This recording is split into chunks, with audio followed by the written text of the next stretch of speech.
আমাদের রক্ষাবন্ধন। তো সবাইকে রক্ষাবন্ধনের শুভেচ্ছা জানাই। আর আজকে বলরাম জয়ন্তীও, বলরামের জন্মদিন। তো কৃষ্ণ জন্মাষ্টমী আসছে। কৃষ্ণের জন্মাষ্টমী জন্মদিনের আগে বড় দাদা বলরামের জন্মদিন আজ। আমাদের ইসকন টেম্পলে নাইরোবিতে বিশাল বড় ফাংশন হচ্ছে, সঙ্গে ঝুলন চলছে, ঝুলন যাত্রাও দেখতে পাচ্ছ তোমরা সবাই।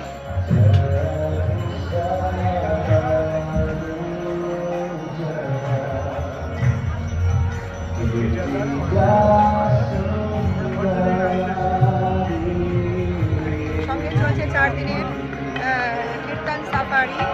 বৃন্দাবন থেকে 2 ভাই এসছে এবং মায়াপুর থেকে 2 বোন।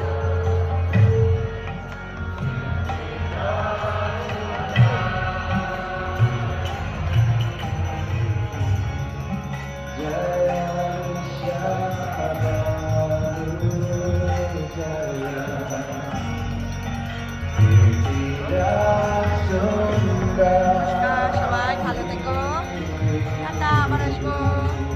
ভগবান রাধা বাকি বাড়ি সবাইকে আশীর্বাদ।